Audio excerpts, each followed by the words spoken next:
कल देखा था कि यहाँ पे बोला जा रहा था कि हर वक्त हमें ईश्वर की भावना मन में रखनी चाहिए, हर वक्त उनका शरण करना चाहिए, तभी तो वो हमारी हैबिट बनेगी, तभी तो वो प्रैक्टिस बनेगी।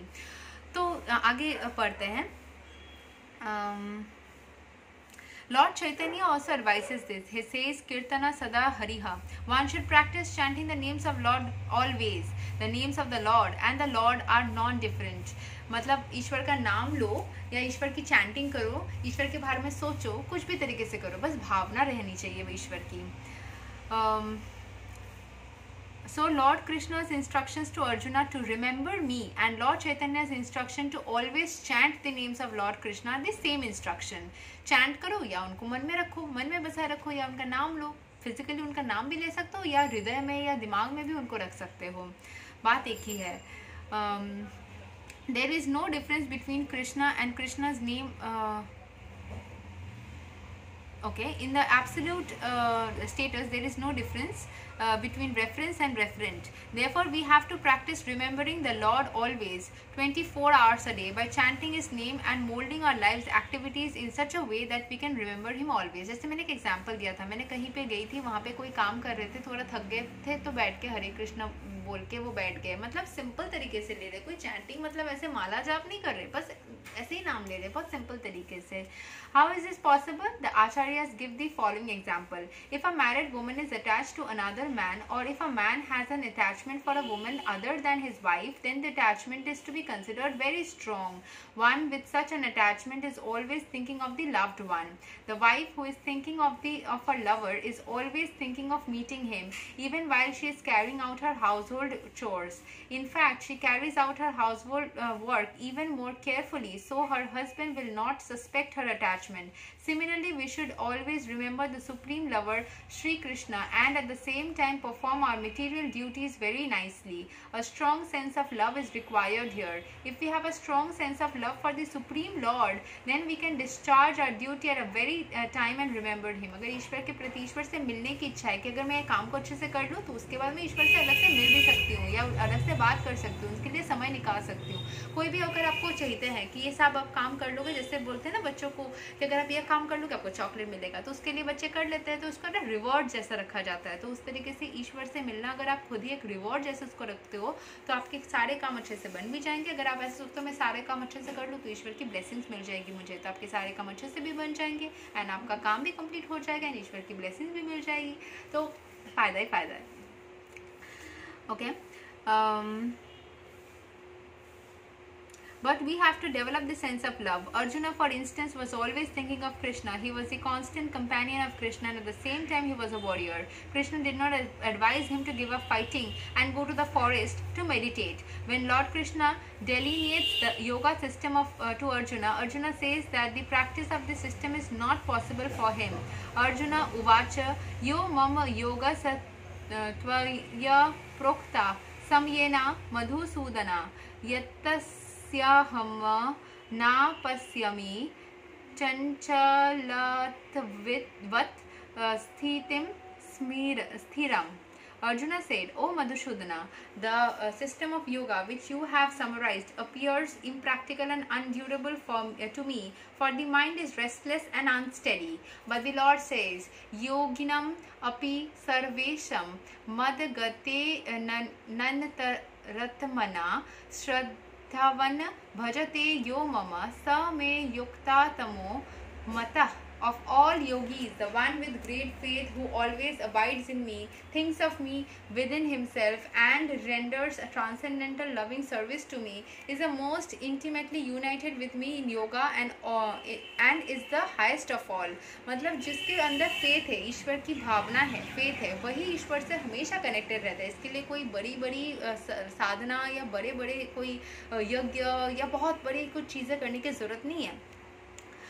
That is my opinion. So one who thinks of Supreme Lord always is the greatest yogi, the supermost jnani and the greatest devotee at the same time. The Lord Further tells Arjuna that as a Kshatriya he cannot give up fighting, but if Arjuna fights remembering Krishna, then he will be able to remember Krishna at the time of his death.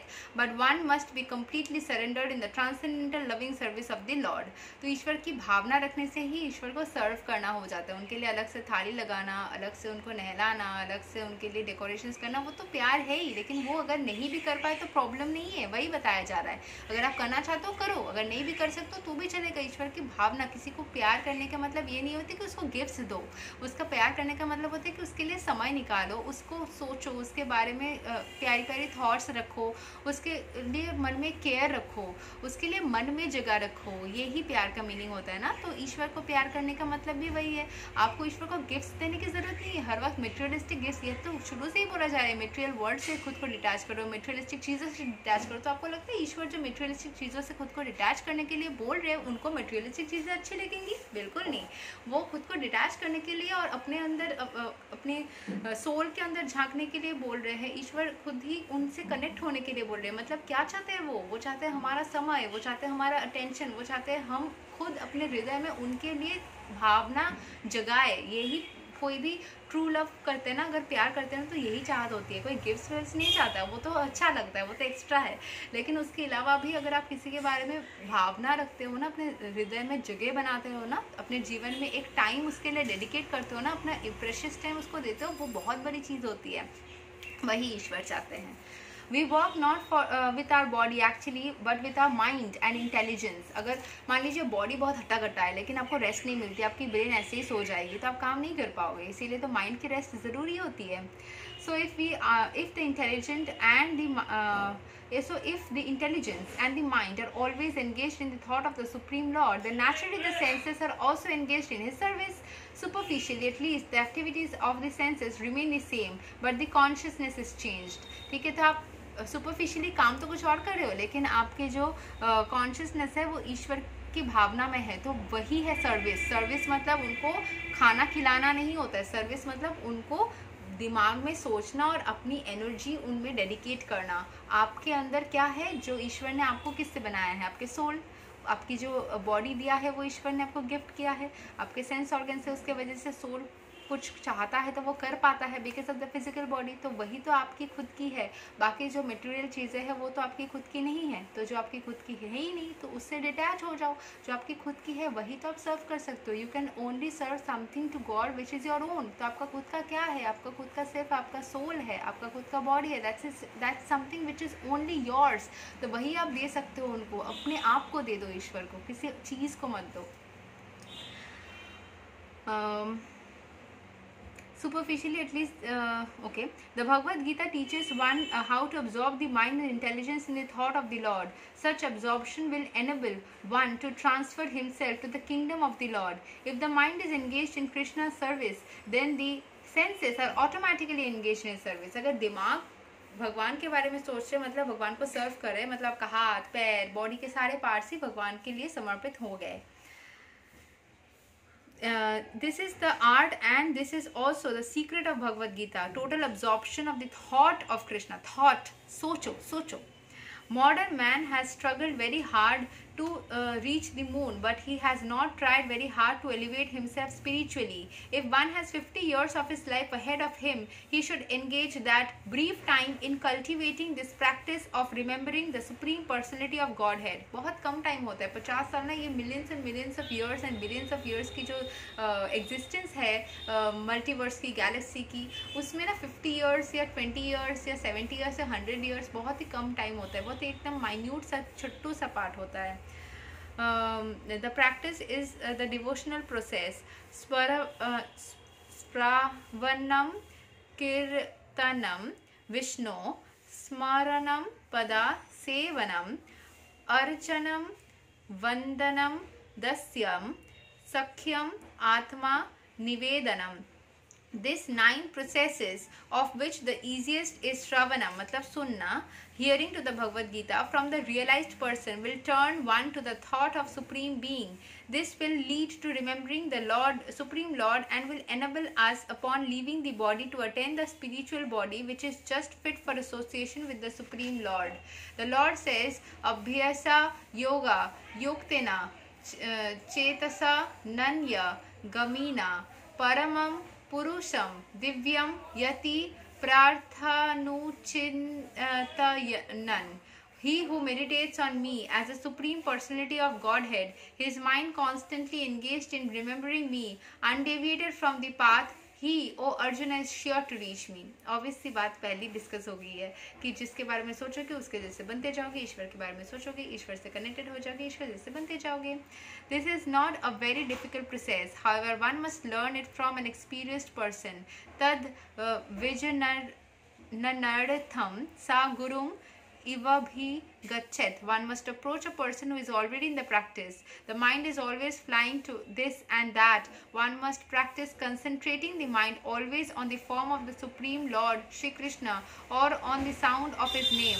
The mind is naturally restless, going hither and thither. जैसे कोई भी problem हो, एक बार जैसे बहुत ज़्यादा तूफान आ गई थी तो उस टाइम पे अचानक से भगवान को याद कर लिया, तो फिर हमेशा ही करोगे तो डर ही नहीं लगेगा. किसी भी सिचुएशन में डार्कनेस में जा रहे हो, तूफान आ गई है, बारिश हो रहा है, किसी खाली रास्ते से जा रहे हो, कोई नहीं है, रात हो गई है, कभी डर ही नहीं लगेगा क्योंकि ईश्वर का नाम है.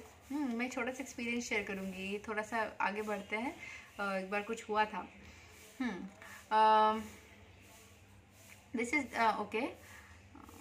This is not a very difficult. Okay, ये तो हो गया, हमने कर दिया. One must thus meditate on Paramam Purusham, the Supreme Personality of Godhead in the spiritual kingdom, the spiritual sky, and thus attain Him. The ways and the means for ultimate realization, ultimate attainment, and are stated in the Bhagavad Gita, and the doors of the knowledge are open to for everyone. No one is bared out. All classes of men can approach. ऐसा कोई नहीं है, ऊंचा नीचा कुछ नहीं है, सब समान है इधर. Can approach Lord Krishna by thinking of Him, for hearing and thinking of Him are possible for everyone.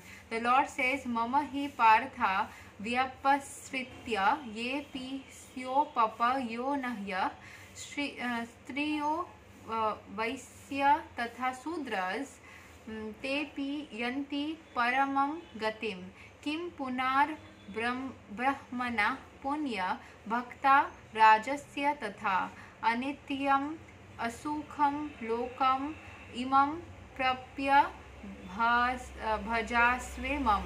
Thus the Lord says that even a merchant, a fallen woman, or a laborer, or even human beings in the lowest status of life can attain the Supreme.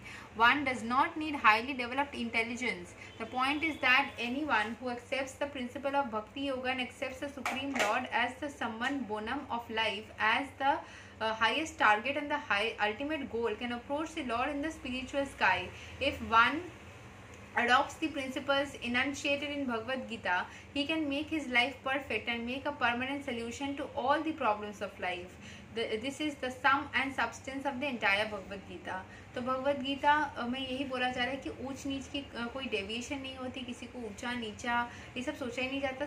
हर कोई किसी भी state of life में किसी भी परिस्थिति में हो, कितना ही अब खुद को गिरा हुआ समझ रहे हो, कितना भी अपवित्र समझ रहे हो, किसी भी सिचुएशन में हो, ईश्वर सबको एक समान ही देखते हैं, एक जैसे ही अपनाते हैं.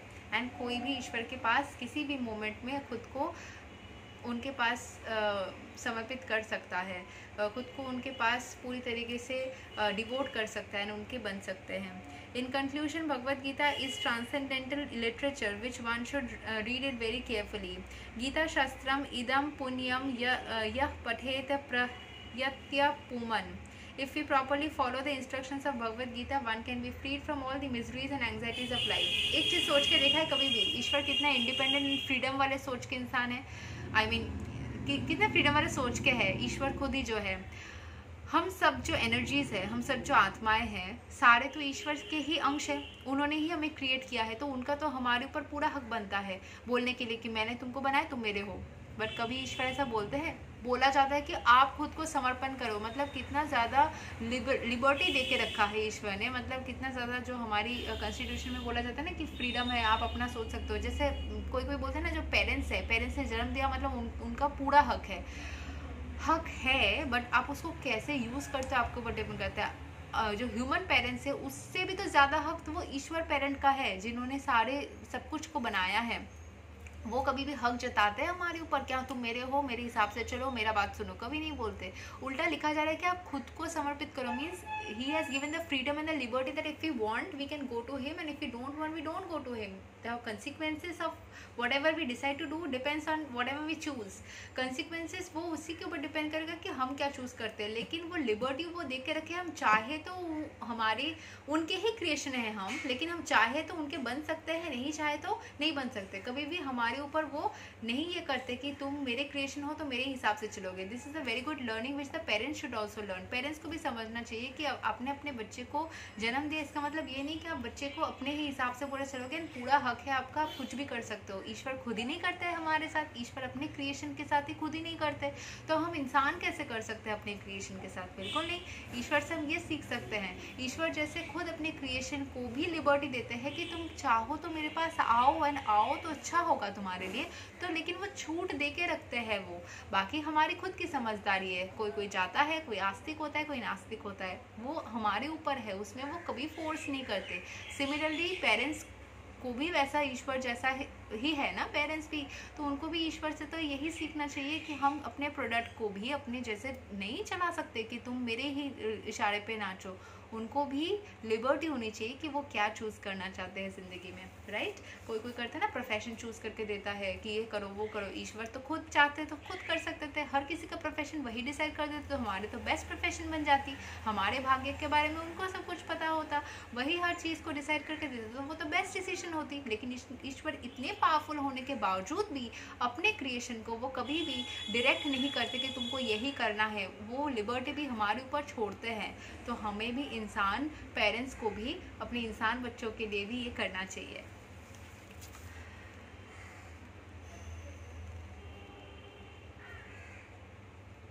Okay, there is also further advantage। Gita ध्यान सिलस्य प्रणम्याम परस्य च नैव्य शांतिः पापनि पूर्वा जन्मा कर्तनी च। पूर्वा जन्म भी सोच सकते हैं, या इस जन्म में पूर्वे जस्ट प्रीवियस एक्शन को भी सोच सकते हैं, ठीक है, प्रीवियस फेज ऑफ लाइफ को भी सोच सकते हैं। If one reads Bhagavad Gita very sincerely and with all seriousness, then by the grace of the Lord the reactions of the past misdeeds will not act upon him। The Lord says very loudly in the, जैसे हमने पहले एक बार पढ़ा था ना कि कर्मा जो है हमारा वो कभी भी फिक्स नहीं रहता, दैट कैन बी ऑल्टर्ड। जो लोग बोलते हैं ना पाप का प्रायश्चित कर रहे हैं, वो पॉसिबल है। यहाँ पे जैसे लिखा है ना भगवद गीता से अगर आप खुद को नॉलेजेबल करते हो, अपने सारे प्रॉब्लम समझ आते हो कि ये मैंने गलती किया, ये ठीक किया, तो मुझे ऐसे चलना चाहिए, तो ये अगर आप सीख जाते हो, जैसे अपनी गलतियों से जब भी हम सीख जाते हैं ना, तो हमारी गलतियाँ माफ़ हो जाती है।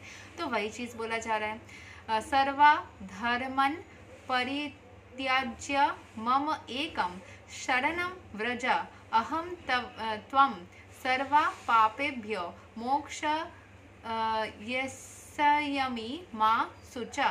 Abandon all varieties of religion and just remember unto me। I shall deliver you from all sinful reactions, do not fear। Thus the Lord takes all responsibility for one who surrenders unto him, and he indemnifies such a person against all the reactions of sins। मगर अगर मान लो आपको कुछ समझ नहीं आ रहा है ज़िंदगी में कि ये करना चाहिए कि वो करना चाहिए, तो आप ईश्वर के प्रति खुद को समर्पित कर दो और बोलो कि ईश्वर आप ही मुझे गाइड करो, आप ही मुझे सिखा दो, आप ही मुझे हेल्प करो इस सिचुएशन से निकलने के लिए। आपके ऊपर मैं भरोसा करती हूँ कि आप ही मुझे इससे ज़रूर निकालोगे। That is also like that is the best way कोई भी सिचुएशन को हैंडल करने के लिए। अगर आपको समझ में नहीं आ रहा है तो ईश्वर के ऊपर छोड़ दो कि ईश्वर है, वो सब कुछ देख लेंगे, वो सब कुछ कर देंगे। अपना जो भी मतलब नहीं भी समझ पा रहे हो तो ईश्वर के मेडिटेशन करके सोचो कि मुझे क्या करना चाहिए, अपना नेक्स्ट स्टेप लो और ईश्वर के ऊपर भरोसा रखो, वो सब कुछ अपने आप मिराकुलसली सब कुछ अच्छा कर देंगे। मिराकल्स में ट्रस्ट करना सीखो, ईश्वर वाले मिराकल्स अच्छे मिराकल्स होते हैं। मल निर्मोचनम पंसम जला स्नानम दिने दिने सकृद गीतम व्रता स्नानम संसरा मल नाशनम। One may cleanse himself by taking a bath in water, but if one takes a bath even once in the sacred Ganges water of Bhagavad Gita, for him the dirt of material is altogether vanquished. मतलब जैसे आप भगवद गीता के साथ साथ अपने आप को थोड़ा नॉलेजेबल बनाते हो, अपने सारे चीज़ों को समझते हो कि ये सही है, ये गलत है, ऐसा होना चाहिए, वैसा। देखिए इतने में ही हमने कितना कुछ रियलाइज़ किया, तो कितने सारे चीज़ों से हम जान पाते हैं। तो उससे हमारी क्या होती है ना, जब पास्ट कर्मास को हम रियलाइज जैसे कर लेते हैं इसके वजह से, तो वो हमारे लिए अच्छा हो जाता है। मतलब सिंस चले जाते हैं, मतलब we correct our selves, become a better version of our selves. तो उस तरीके से हेल्प करता है। जैसे हम बेटर वर्जन हो गए, हम आगे की ज़िंदगी और बेटर तरीके से चलाएंगे अपना। Because Bhagavad Gita is spoken by the Supreme Personality of Godhead, one need not read any other Vedic literature. One need only attentively and regularly hear and read Bhagavad Gita. In the present age, people are also absorbed in mundane activities that is not possible for them to read the Vedic literatures. But this is not necessary. This one book, Bhagavad Gita, will suffice because it is the essence of all Vedic literatures, and especially because it is spoken by the Supreme Personality of Godhead. सिर्फ भगवद गीता पढ़ने से भी चलेगा। ऐसे समय मिला तो वैदिक लिटरेचर्स, बाकी वैदिक शुरू में भी बोला गया बहुत सारे वैदिक लिटरेचर्स का नाम, अगर पॉसिबल हो तो वो सब भी पढ़ना अच्छा है। लेकिन एकदम भी टाइम नहीं मिलता, अपने मटेरियल कामों में आप इतना ज़्यादा बिजी हो, तो थोड़ा थोड़ा भगवद गीता पढ़ सकते हैं, तो उसमें भी काम चलेगा। और इसको समझना भी ज़रूरी है। ऐसा नहीं है कि बस पढ़ लिया तो हमारा दोष मुक्त हो गया। बहुत सारे लोग ऐसे सोचते हैं, संस्कृत में लिखा है, कुछ समझ में नहीं आ रहा है, उसको बस लोग पढ़ लिया तो समझ लिया कि हो गया। और उसको समझो, उसको लाइफ में इम्प्लीमेंट करो, खुद को ट्रांसफॉर्म करो, खुद को बेटर वर्जन बनाओ, उसके एक्शंस अपने चेंज करो उस तरीके से, तभी तो अच्छे इंसान बनोगे। It should be logical, right? ऐसे नहीं होता कि कुछ पढ़ लिया तो अपने आप काम बन गया, नहीं। उस तरीके से खुद के लाइफ को अफेक्टेड करना भी ज़रूरी है। As it is said, one who drinks the water of the Ganges attains salvation. So what to speak of one who drinks the nectar of Bhagavad Gita? Bhagavad Gita के essence को अगर आप समझ जाओगे तो Bhagavad Gita is the essential nectar of the Mahabharata and is spoken by Lord Krishna himself, the original Vishnu.